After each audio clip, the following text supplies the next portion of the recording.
Phantom pain is pain felt in a part of the body that no longer physically exists.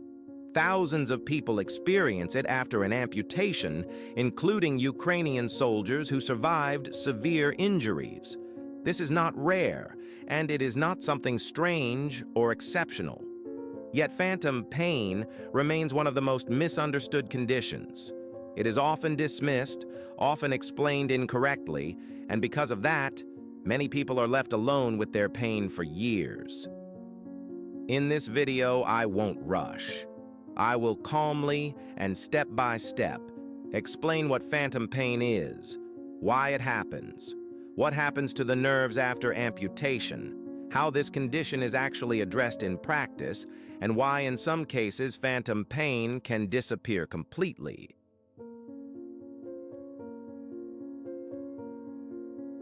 After an amputation, the body changes immediately, but the brain does not. Inside the brain, there is what is known as a body map. This is not a metaphor, but real areas of the cerebral cortex. Every finger, every joint, every part of an arm or a leg has its own representation. When a limb is lost, this map does not disappear. The brain continues to believe that the limb is still there. That is why phantom sensations appear, a sense of presence, a sense of movement, a sense of position in space. Sometimes these sensations are not painful, but sometimes they turn into pain. Pain is already a pathological process.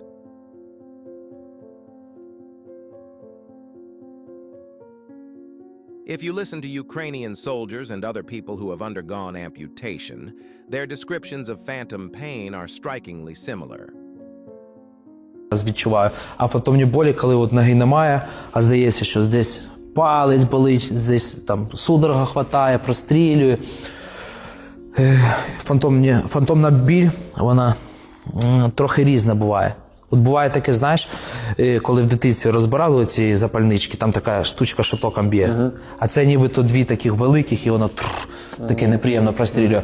Також другий вид болю буває, коли, знаєш, там дуже руки в тебе перемерзли на холоді, і ти під гарячу воду, і воно так колоти починає. Це друге.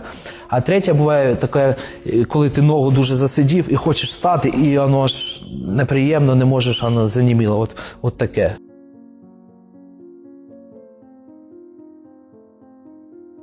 Phantom pain almost never has a single cause. First, the nervous system does not shut down and continues to work as if the limb were still there. Second, the brain continues to expect signals from the missing body part. Third, there is pain memory. If the pain before amputation was intense and prolonged, the brain may retain that pain pattern. All of this creates an internal conflict, and the brain interprets that conflict as pain.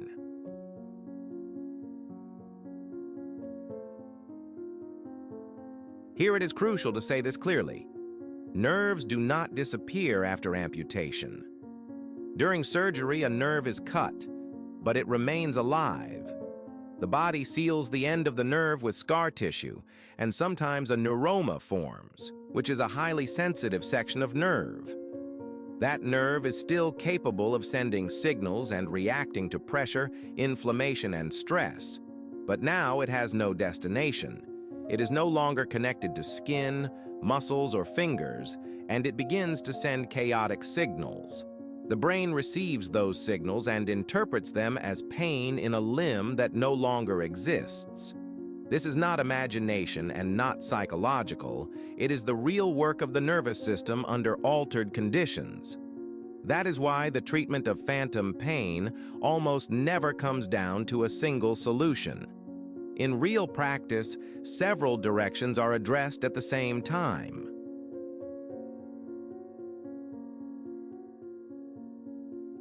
The first goal is to reduce excessive nervous system activity. When nerves and pain centers in the brain are constantly overexcited, any signal becomes amplified and perceived as a threat. Approaches aimed at calming this overactivity do not always eliminate pain completely, but they often make it weaker and more stable. This creates a window in which further work becomes possible. The second goal is to change how the brain interprets signals from the body. For this, methods focused on rebuilding the body map are used. One of the most well-known is mirror therapy.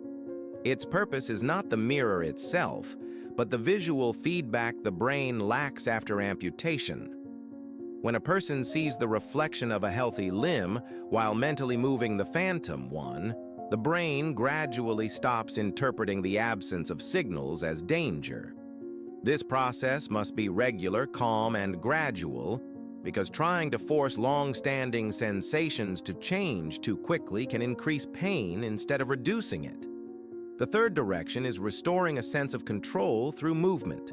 For the brain, movement is one of the strongest signals of safety. Working with a prosthesis, training coordination, sensing pressure and body position in space, all gradually teach the brain that the body is under control again. Over time, this reduces the intensity of phantom pain. The fourth direction is working with the residual limb. If the stump is constantly irritated, compressed, or overloaded, this increases nerve signaling and maintains phantom pain.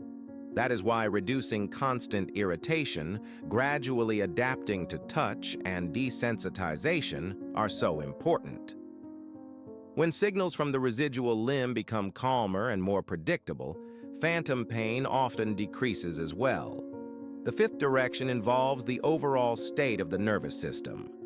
Sleep quality, stress levels, and constant anticipation of pain strongly influence phantom pain.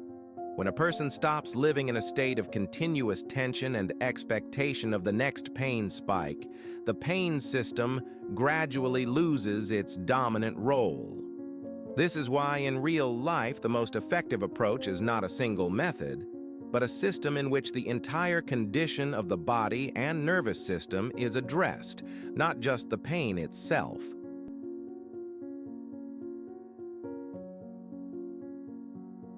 One real clinical case illustrates this clearly. A soldier with a lower leg amputation experienced constant phantom pain for several months, barely slept, and was completely exhausted. The pain did not disappear overnight, but a structured process began.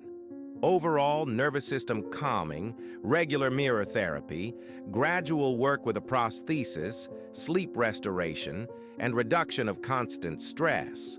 At first, the pain became weaker, then less frequent, and after several months, it disappeared completely. From a medical perspective, this happened because the brain received stable and coherent feedback.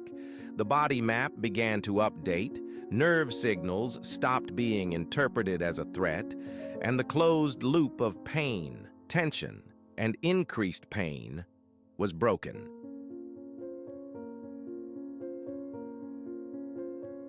And in the end, the most important thing needs to be said. People who live with phantom pain possess immense inner strength. This is pain that cannot be seen, pain that is difficult to explain, and pain that is often carried in silence. Every day a person gets up, moves forward, and learns to live again. That alone is strength. Some people experience relief, some see the pain fade, and some see it disappear completely. And many regain control over their lives.